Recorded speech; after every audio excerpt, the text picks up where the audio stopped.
Morning, everyone. Happy Thursday. Last Thursday in March. If you're participating in March Madness, men's bracket, women's bracket, or both, I hope you're faring well in all of things that relate to March Madness. So today I wanted to talk about our strategic planning process. So what I'll do in the next probably 25 minutes or so is go through the process, talk about at a higher level where we are, the kind of things that the district strategic plan will be focusing on, and then we'll transition, as we always do, to about 25 to 30 minutes of your questions answered in live time. So a couple housekeeping things really quickly. So starting tomorrow, I'll be back out in the district holding town hall meetings. Tomorrow, Friday the 28th, I'll be at Bakersfield College. Following that, Porterville College, and then Saracoso College. So again, keeping with my commitment to you, I'll be visiting all of our campuses and answering other questions, giving you updates on other things going on throughout the district. And again, just engaging with all of you about things related to the Kern Community College District as we seek to accomplish our mission of empowering students, helping to change their lives. So today, we're focusing on strategic planning. So we are using a model called strategic foresight. And if you're not familiar with strategic foresight, the model was actually invented at the University of Houston about 20 years ago. In fact, if you're ever part of a trivia contest and anyone asks you, is there an institution that has an advanced degree in strategic foresight? The answer is yes, University of Houston. So strategic foresight, oversimplified, is a methodology of planning that looks at the future to predict the types of things you want to do along that future pathway. Strategic foresight is different than what I would call traditional strategic planning because, again, it looks at the unpredictability, if you will, of the future and then fashions ways to deal with that unpredictability. Typically, when organizations engage in strategic planning, they scan the environment that's around them, and then they make strategies typically and actions. Strategies could be increasing enrollment. Actions could be, here's how we're increasing enrollment. Strategic foresight actually uses things called drivers.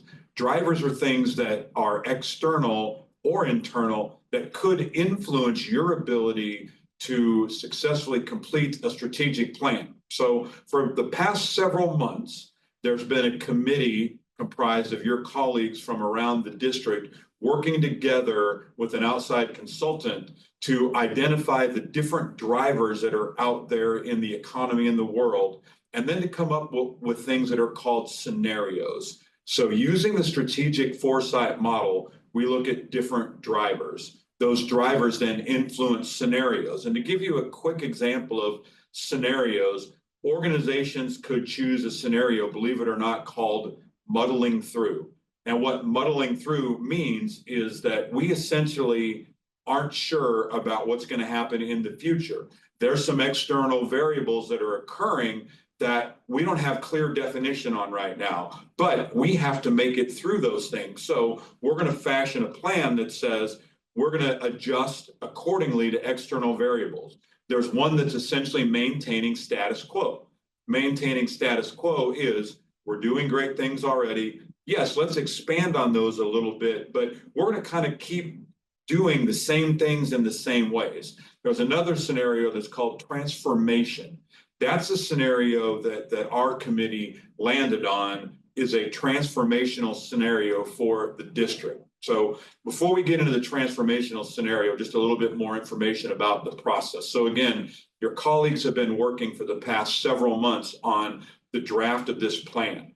We're now starting to add more details to this transformational scenario that I talked about.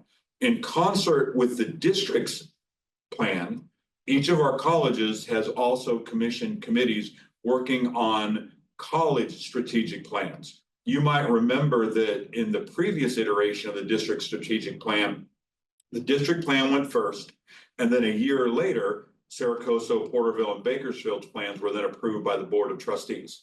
This time, I felt like it was important to have alignment. And alignment in strategic planning means for us that all these plans will be approved around the same timeline. So what does that look like? And then we'll get into some details about what the plan actually entails. So moving forward, there'll be a workshop with the board in April, kind of going over some of the things I'm talking to you about today. In May, there will be a first reading at the May Board of Trustee meetings of the strategic plan.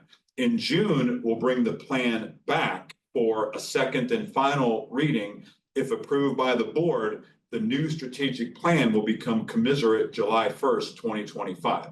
The college plans are moving in synchrony with the district plan. So right now, I envision the college plans would come for a first reading around May, June, and then be approved right around the same timeline. So again, we can move all four plans together at the same pace, thus creating better alignment between the district plan and our college's strategic plan. So I have been meeting, and I will continue to meet with the college presidents who are sharing the drafts of their plans. So again, we can make sure that there's synchronicity. That's a reference to the police if you're counting. I always make references like this in meetings to see if anybody gets it. So Synchronicity was one of the best-selling albums of the police of all time. So getting back to strategic planning, I've been working with the presidents to ensure that their plans match up with the district's plans. And again, we're all moving together. We're all moving forward in harmony. So talking about what does that mean, though? What is in the plan? What kind of things are we going to focus on? So looking at the scenario that our team put together, again, your colleagues from around the district, that scenario is called a future-ready KCCD. Not the name of the overall plan. We'll have that put together soon, but the scenario that we're working on, the transformational scenario, is called a future-ready KCCD. So how do you go about fashioning a future-ready KCCD? This is a 5-year plan that's built on a 10-year vision.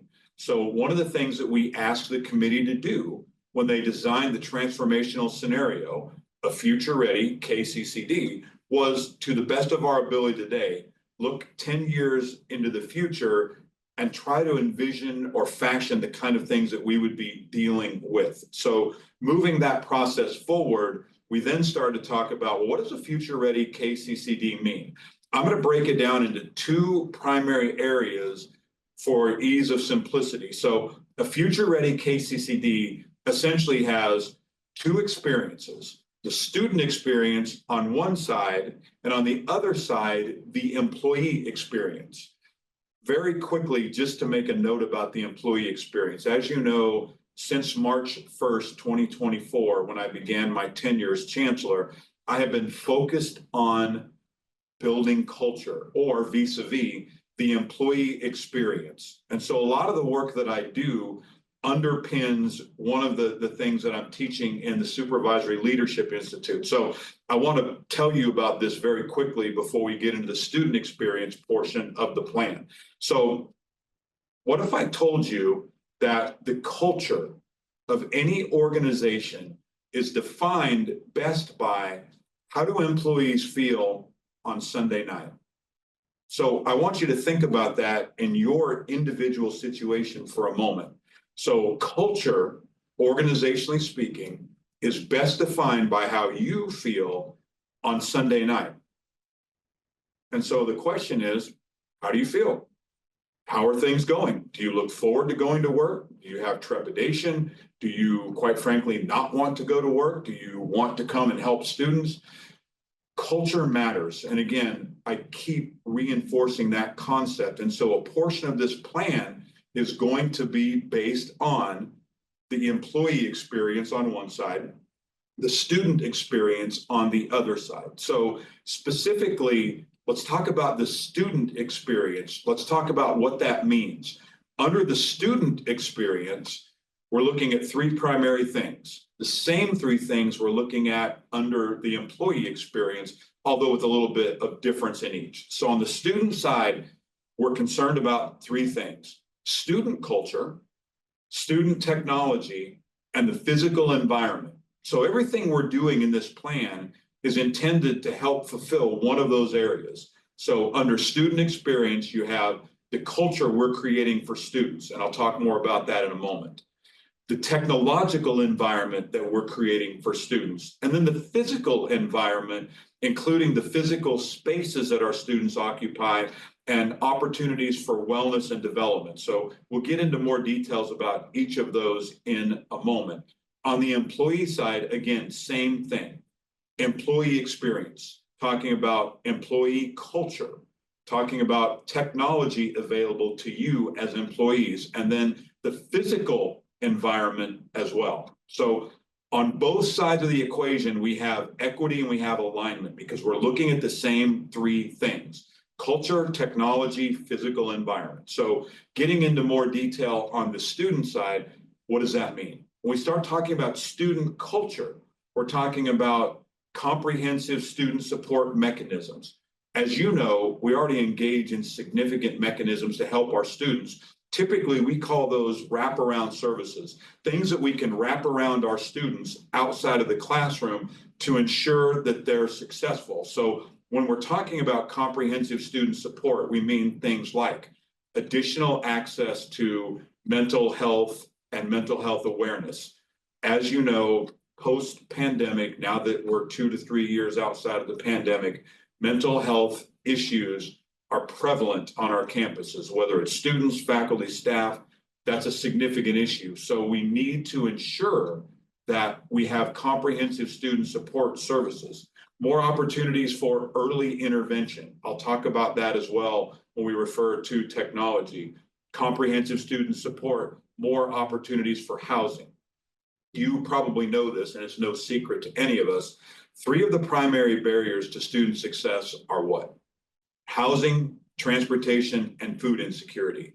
When combined together, those 3 things create significant barriers to student success. So when you're looking at a strategic plan that's predicting the future, comprehensive student support is a part of that, whether it is additional wraparound services or housing, additional opportunities to combat food insecurities or transportation issues. Comprehensive student success is one of the important components under the student culture or the student cultural experience. Another is additional flexible academic pathways. So the proliferation of more shorter term courses could be 4 weeks, could be 8 weeks, different types of formats. Part of that reason is to expand the kind of credentials that we also offer. So focusing more on micro credential opportunities. You may be aware that there is a bill moving through the United States Congress right now called the Jobs Act of 2025. The Jobs Act would provide Pell Grant funding for non-credit, short-term training professional development programs.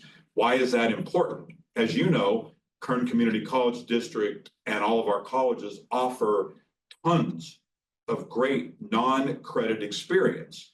That non-credit experience may be several dozens of hours in length. The problem is that Pell hasn't been able to cover that for students. Think about a commercial driver's training program, or CDL as it's popularly known.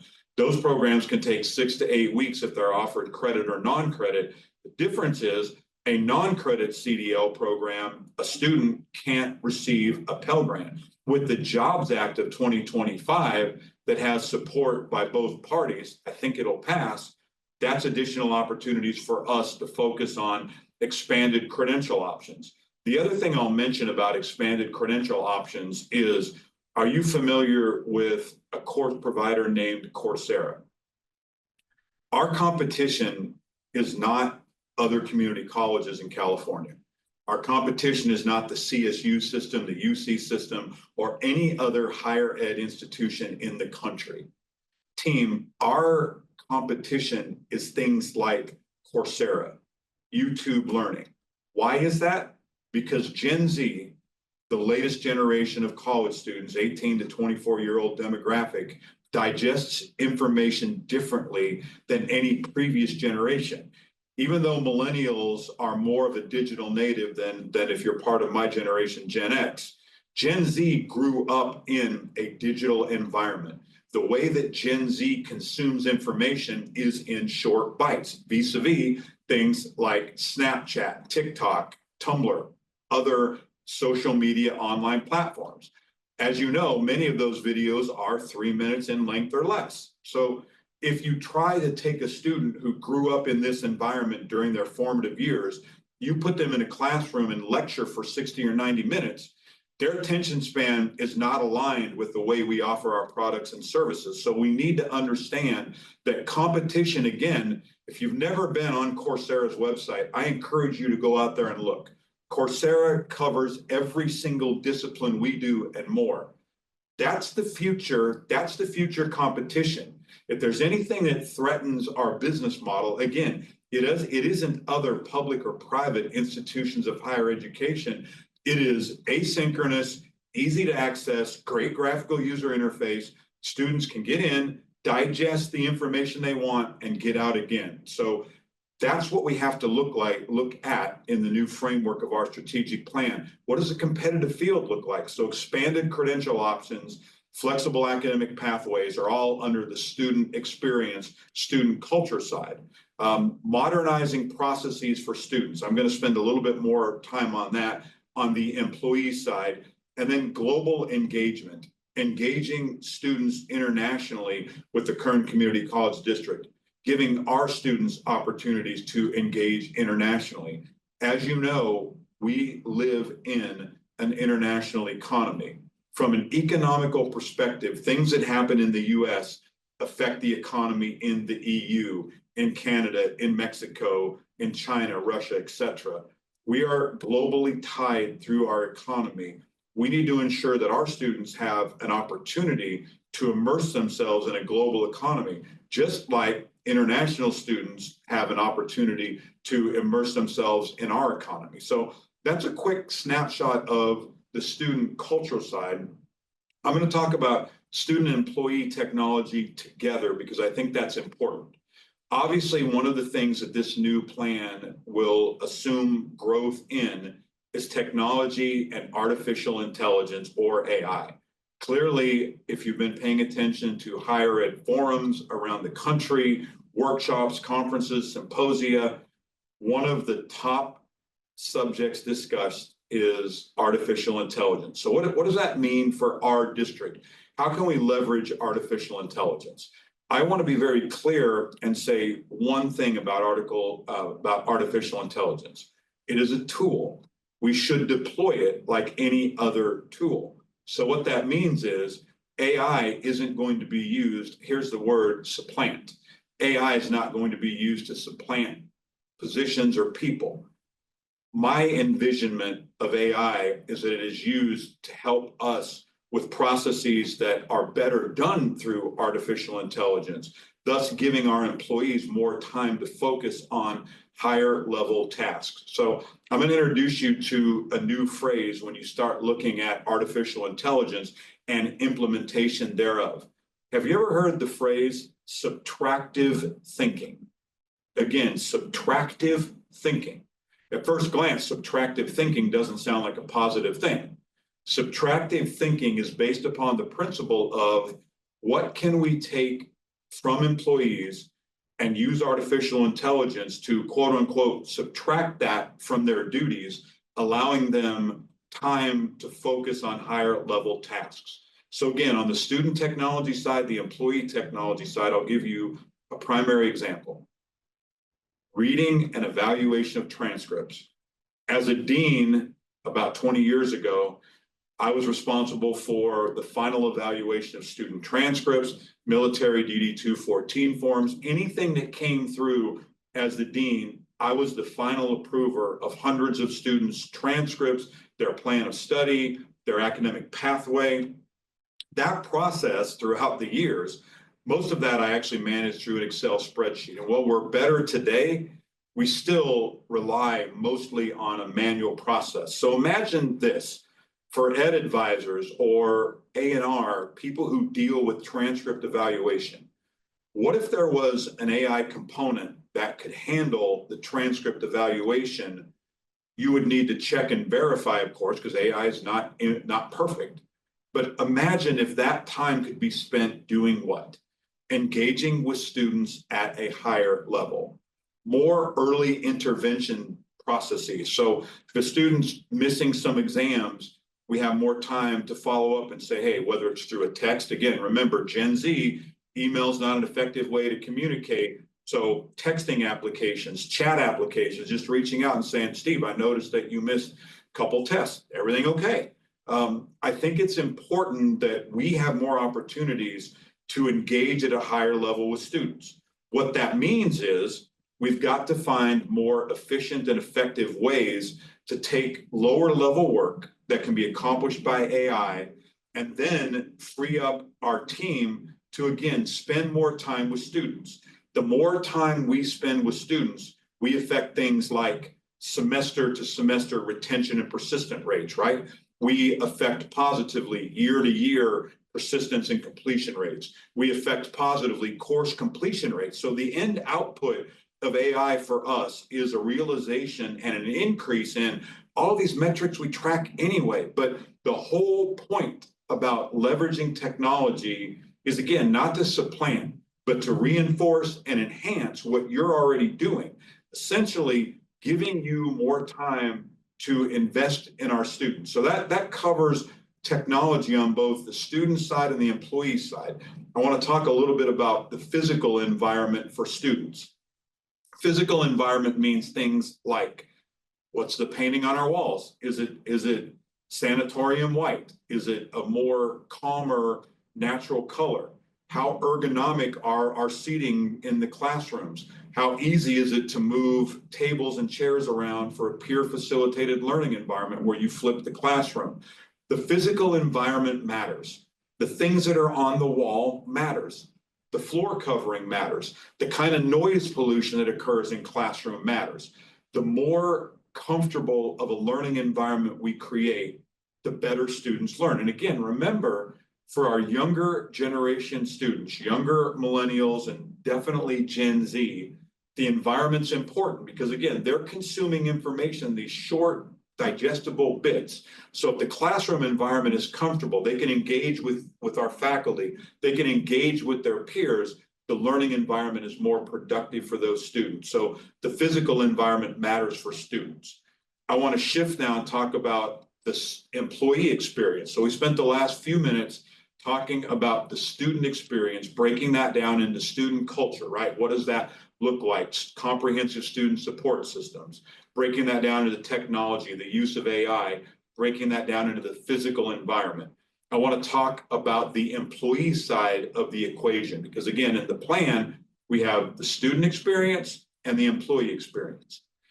For the past year, I've been engaged in building a very specific collegial, respectful, trusting, empowering culture for you, everyone who works here. That continues to be the focus of my work in the district. So the employee experience is an important part of that. As a quick reminder, Dr. Emma Blackthorne, our Associate Vice Chancellor for Institutional Research, recently published a survey on employee wellness. If you have not yet completed the survey, please take a few minutes to complete the survey. I'm going to tell you in a moment why it's important, but information from that survey will be used in the strategic plan going forward. So if you haven't yet completed it, please take about 15 to 20 minutes and complete that information. The other thing I'm concerned about on the employee experience side is employee retention. So TIAA, which is a retirement investment firm that manages a lot of teacher retirements, recently came out with something called, through the TIAA Institute, the Employee Value Proposition. So TIAA went out and conducted a survey of people like us in higher education. You want to know what they found? They found that 1 in 3 people across the spectrum of higher education is considering or will consider leaving their institution in the next 24 months. So I want you to stop and think about that for a minute. 1 in 3 are thinking about or will make a transition in the next 24 months. There are lots of things about that that are clearly not good. And so the employee experience matters. So why do people leave? Why do people consider leaving? Work-life balance is an issue. Compensation is an issue. Supervisors are an issue. And I'm just talking broadly speaking about TIAA's study and their survey and what they found. But essentially, interestingly enough, 73% of the people surveyed said, I'm going to look outside higher education. So there is a shift going on. Not only do we have people retiring in higher numbers now in the next few years, we have people who are making transitions away from higher education because, again, there's very little work-life balance. People are getting burned out. They're exhausted. I mean, all the things that we've been discussing for the past year with the culture survey about a year ago, all the town hall meetings and all the very specific direct work that we're engaging in to build the kind of culture that empowers you. And again, on Sunday evening, I go back to that. Employee culture is defined by how you feel Sunday evening. I want you to feel good on Sunday evening about getting up and going to work because one, you're valued, two, you make a difference, and three, we're all here to serve students. So on the employee experience side, again, please complete the survey if you've not done so, but looking at some things on how do we help employees, what can we do for employees? We talked a moment ago about administrative procedures and processes. So continuing to find tools that make everyone's job easier, meaning that we can take away lower level tasks, allowing you, whatever position you're in, whatever rank you have, to focus more on student success and helping our students achieve their end goal. The other thing with employees is looking at the physical environment, looking at office space, looking at chairs, looking at stand-up desks. The workplace survey is important because we will take some of those findings and integrate them into the strategic plan. So Dr. Blackthorne, again, has put this survey out. She's going to follow up with some focus groups. Once that work is done, she'll have a final product that will be ready for everyone to consume in July. I'm going to preempt that a little bit and take some of that information and place it into the strategic plan because I want to ensure that professional development, employee awareness, employee development, mental health resources for employees are all included in the next iteration of the district strategic plan.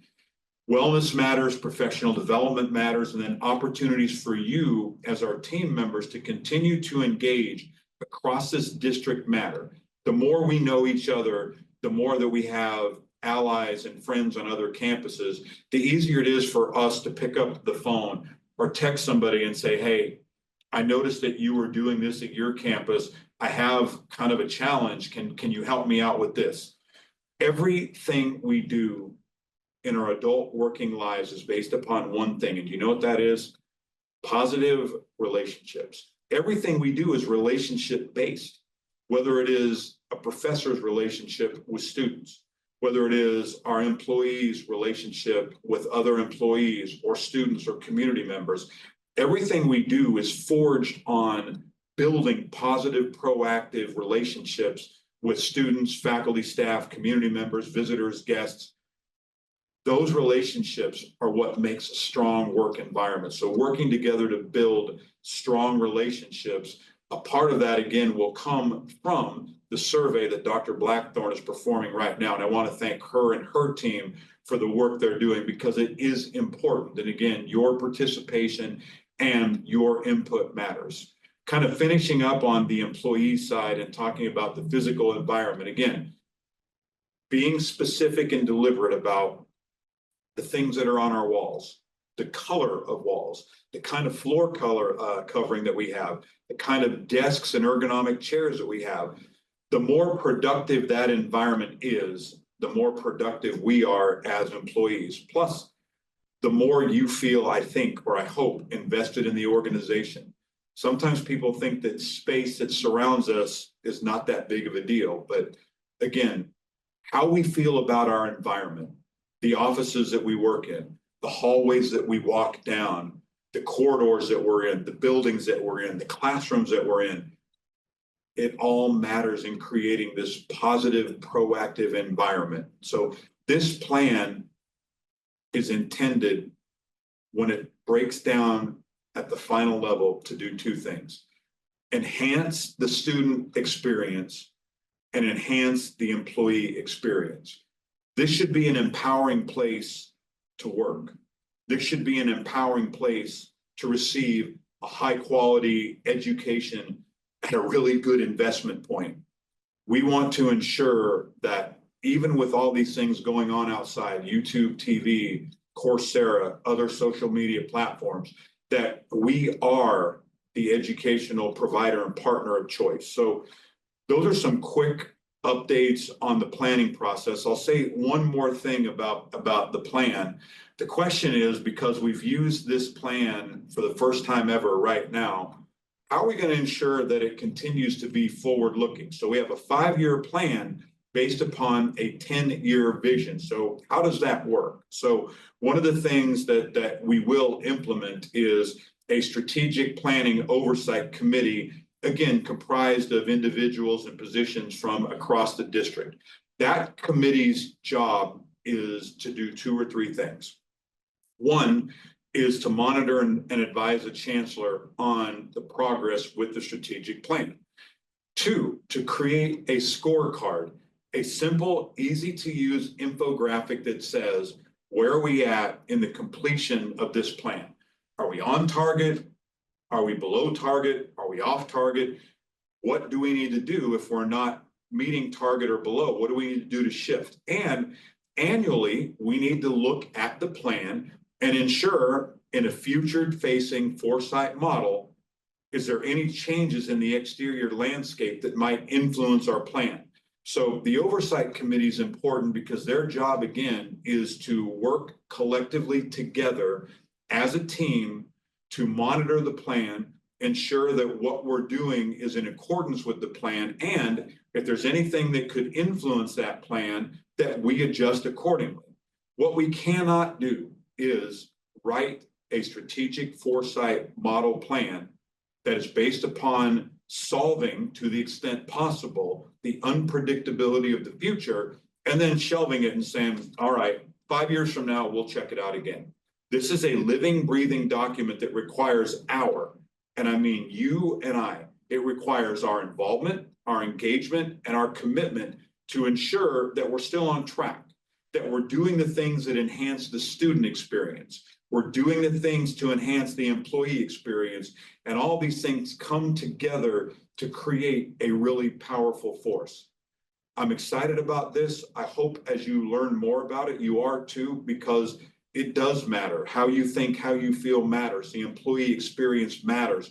All of that has an effect upon the student experience. And so I want to thank everybody in advance for the work that you're going to do in helping to implement this plan. Much more information to come. Again, our campuses are also working on their plan. The district's plan is coming into focus and in alignment and moving all these things forward. We expect approval of all of them prior to the end of the fiscal year. So the bottom line is that we intend to move all of these things forward and ensure that they have alignment with our strategic planning process, and that a year from now, I can stand before you and start talking about the Strategic Oversight Committee and the types of review they're performing to say, are we keeping in line with the strategic plan? So that's the majority of information, that admittedly a very high level and a lot of information, but I just wanted you to know that the plan was really based on, again, on 2 components: creating this amazing experience for our students and creating this equally amazing experience for all of our team members, and working together to ensure that students receive just a great learning opportunity anywhere here in the Kern Community College District. So with our remaining time, I'm going to shift and start to answer the questions. So again, I'll answer those in real time. If there's anything that I need to follow up on, if I don't have the answer, I'll tell you, and then I'll follow up. I'm going to start going through those. Excuse me. Our first question is, will there be an open forum for CEO finalists? This was done in prior CFO finalist or chief financial officer. This was done in prior CFO recruitments.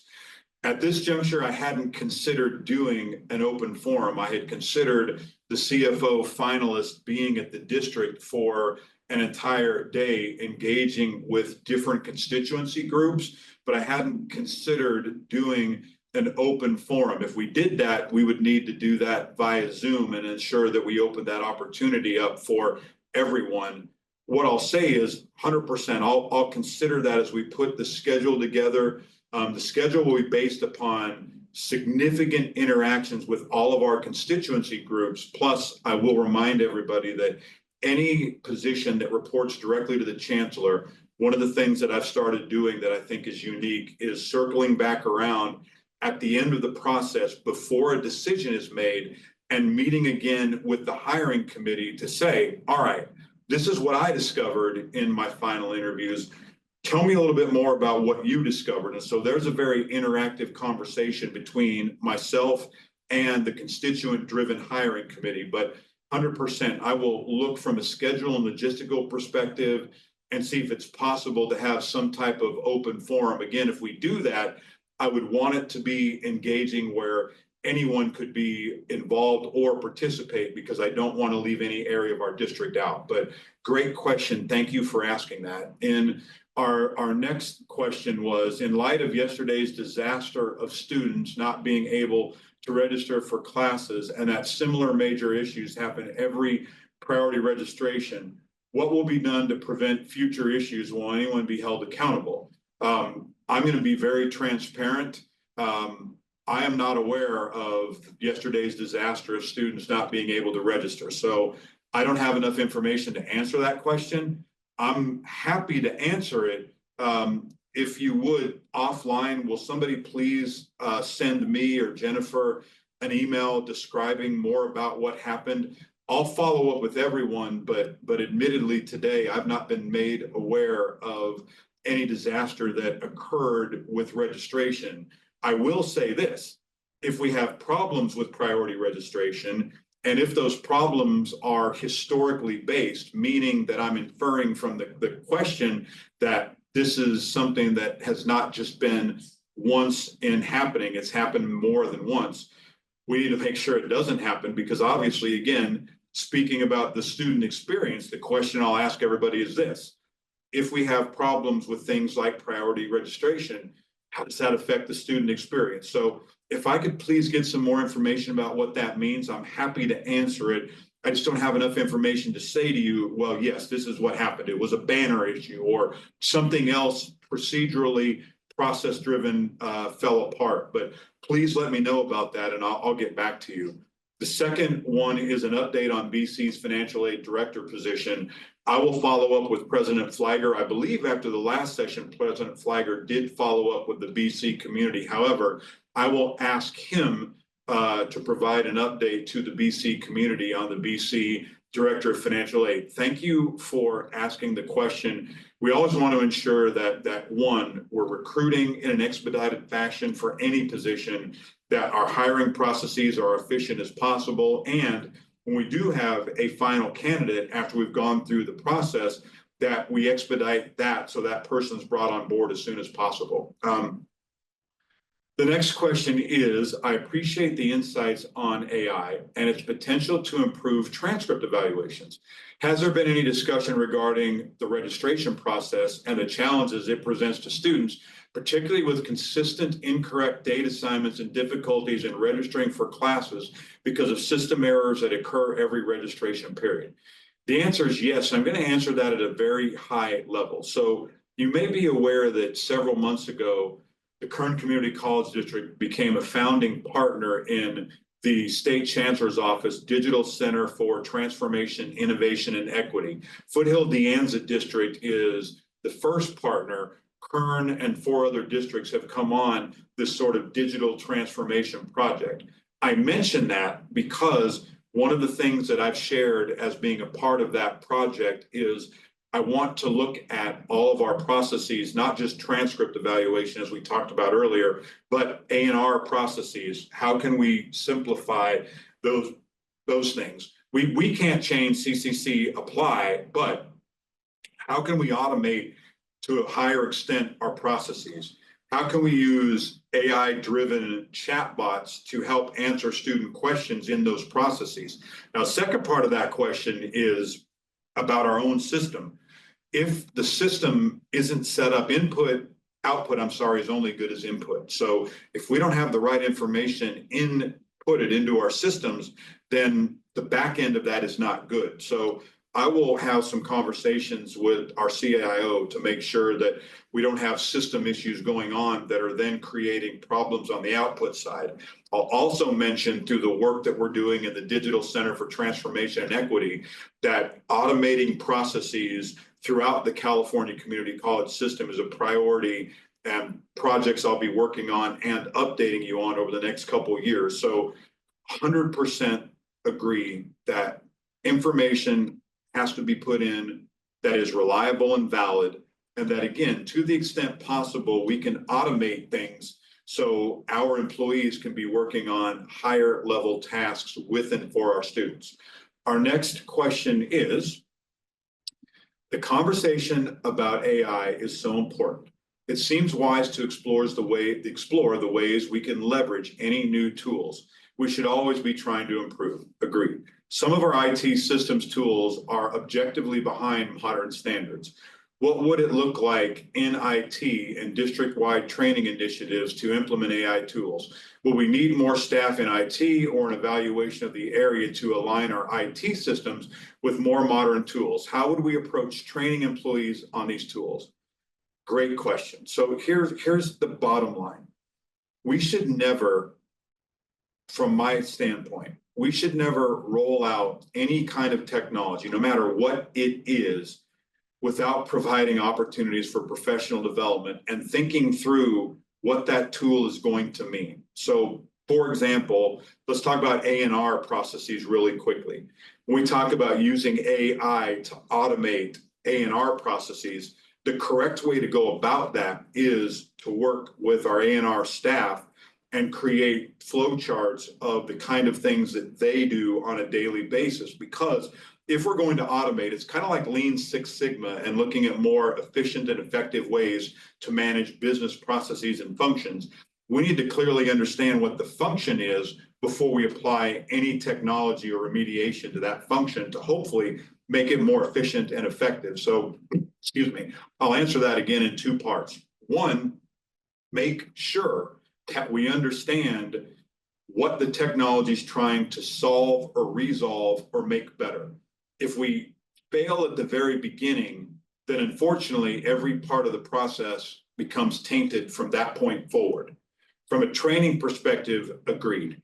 We need to perform an environmental scan as we move in the future with artificial intelligence and decide how do we best prepare people for the usage of that, whether it's involving them on the front end, whether it's a cogent professional development program to make sure that people, whether it's our professors in the classroom, our classified professionals, our management professionals, all understand how to leverage this technology in their areas of responsibility. So my answer to your question is, yes, we need to ensure that not only do we understand why we're deploying technology, but more importantly, training people to be able to utilize that technology. There's nothing more frustrating in life than having a technology deployed that we don't understand exactly how it's to be used or how it's to be used for its benefit for students. We just need to make sure that deploying things that make our life more efficient actually do. The next question is, agreed. The user interface is very important for the student experience. One of the easiest things to do is have a quote unquote cool off period for students that seek to withdraw. Faculty at BC have brought this up going on 10 years. Right now, a student goes into Banner and they withdraw. There's no dialogue box asking them why. No review of the student voice about why they quit. No emails generated going to the instructor of record notifying the intent to withdraw. No 24 or 48-hour cooling off period for the students, allowing for a discussion with the instructor of record. Instead of choosing the default options in Banner as sold to the district, can we control that interface to improve the student interface? Let me just say this. If I could say I 1,000% agree, I 1,000% agree. And I want to strike this as a really important thing moving forward. So this very question speaks to the heart of what we're talking about in the student experience. So I go into Banner as a student. I click the withdraw button. I'm performing a transaction. At that point, I have a transactional relationship with Banner. That's it. So once the transaction is concluded, that's it. There's no intervention. There's no human intervention. There's nobody that says, what happened? Why did it happen?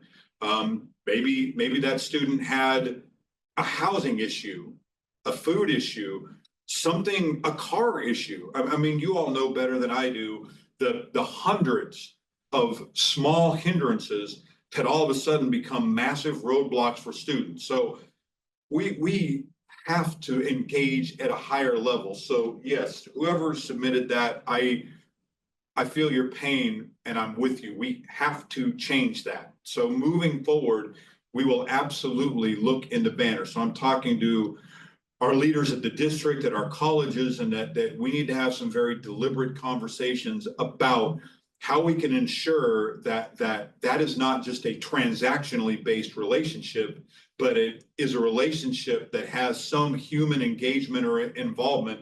The faculty member should, of course, know when the student withdraws. That just makes sense. When a student withdraws, we need to know that.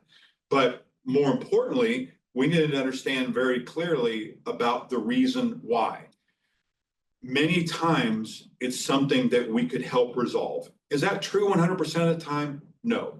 But the point is, how many things can be resolved if we just know about what they are? So again, I'll step off the transactional soapbox, but that's what I'm talking about. That is the essence of this plan, is the student experience. And again, to not just be engaged in a transaction, but to be engaged in intentional relationships. Thank you for the question. The next one is, are there any Coursera classes for future casting? Joke, I would love to know the answer to that. I'd be shocked if there wasn't. I'm interested in learning more about future casting. Any resources that you recommend for the staff that can use future casting or familiarize yourself? 100%. So two things I would recommend. So if you're using Google, type in future casting model and University of Houston. You're going to get a ton of resources that are engaged with the U of H. You're also going to get another myriad of resources that are engaged with future casting. Stanford also has some great resources about future casting. I would say that both U of H, University of Houston, Stanford University have some amazing resources to help you familiarize yourself with future casting. There's really great information out there about what does a model mean? What does it look like? There's some great examples of how those models can be put into place that mirror kind of the process that we're doing. But 100%, if you have trouble finding resources, as always, just email me and let me know. I'll be happy to provide other things that can be helpful to better familiarize you with that process. Will the Vice Chancellor of HR and Director of Risk Management be posted or appointed? So Vice Chancellor of HR, let's talk about that first. So Dr. Victoria Simmons, who is our interim Vice Chancellor for Human Resources, the contract we have with her is through December 31st, 2025. So once that contract is up, then what we will do is engage in a search process just like we would for any other position. So we wouldn't appoint someone to be the Vice Chancellor for Human Resources. That is not something we will do. We'll engage in a consultative participatory search process for the next permanent Vice Chancellor for HR. The Director of Risk Management position right now is still open. We really haven't decided what to do with that position. I will keep you informed about what we may do with that position, but right now it remains open but unfilled. This says, what can you comment about remote or hybrid work? So I'll make a couple comments about that. When you look at employer and employee surveys across the country, whether they're in higher ed or other industries, one of the main tenets of a lot of those surveys and employee satisfaction relates to remote or hybrid work. So it's a conversation that we're going to have more. There are some challenges in our business with remote or hybrid work when we talk about front-facing student positions and ensuring that we have equity in applying hybrid or remote work. I'll say this. I'm absolutely open to the conversation, but I think we need to proceed very carefully and decide how these things may be done on a more broad basis. I would also introduce to that conversation flexible scheduling, meaning that areas that have the ability, and again, it also comes down to an issue of equity. Areas that have the ability to use flexible scheduling could theoretically schedule people at different times and utilize flexible work schedules. The problem is if you have an area of one, then that's really difficult. If you have an area of two, that's really difficult. And so I would say in the remote hybrid environment, yes, I'm open to those conversations, but I would also include flexible scheduling to make sure that we still have people that can work directly face-to-face with students. Again, I understand very clearly that there are students who want to interact through social media type platforms, which is another conversation about remote or hybrid work. For students who want and desire to use a social media based platform, what kind of tools do we have to do that? That's another part of that remote or hybrid work question. But yes, it's a conversation that we need to engage more in with the inclusion of flexible scheduling. I appreciate the question because, again, in the overall picture of quote unquote the employee experience, that's important. The next question is, will there be efforts to implement an administration evaluation process to assure accountability of and maintaining a healthy environment for BC staff? If we have administrators that treat teams unjustly at their level, how can staff feel supported and safe if there is no process to build in accountability? Great question. So I'll answer that in a couple of different ways. Accountability at all levels is critical.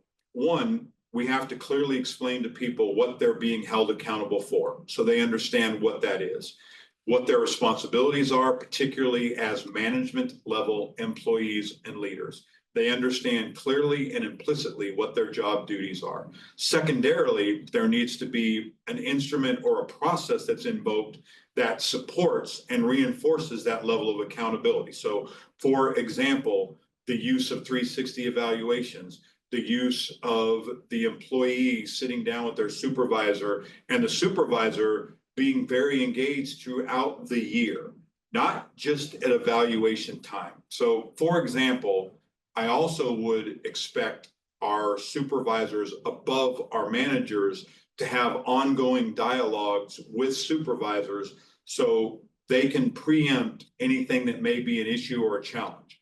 One of the problems we've ran into is that sometimes we wait until a performance evaluation is rendered to have conversations with people about things they need to improve. That person didn't hear anything about it throughout the last 10 or 11 months prior to that time.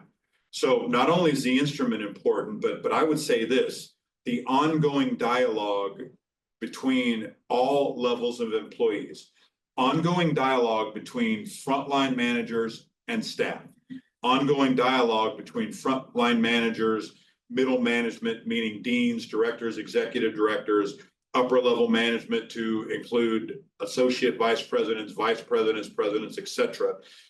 That chain of command has to work together in harmony. The last part of that question was how can employees feel safe, right?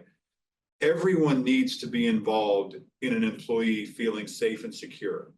First line supervisor, 100% needs to be involved in that. But everyone in the chain of command also needs to be involved in that. So I'm going to say we still have more work to do there. I'm very well aware of that, and I'm very committed to continuing to do that. I'm very committed to looking at evaluation instruments, evaluation processes. But again, most importantly, I don't want us to wait. I don't want us to be reactive. I want us to have proactive conversations about, hey, is there something going on? There are so many times where it appears to be an issue with an employee, and maybe they have some problems outside the workplace. Maybe they have some financial distresses. Maybe they have some relationship distresses. Maybe they have other things and those sometimes spill over into the workplace. I think so many things can be resolved with having some discussions. Not everything can be resolved through having a discussion. I know that, you know that, but it all starts with a dialogue. It all starts with building this employee experience that we're talking about. Thank you for your question. The next question. In the wellness survey, there are questions about remote work. It seems the current stance is that remote work is no longer an option. Why are we being asked about remote work if it's being taken away? Very simply put, we wouldn't be asking about remote work if I wasn't interested in the answers. So there was another question a moment ago about remote work and hybrid work, and I responded to that in saying it's absolutely something we need to look more at.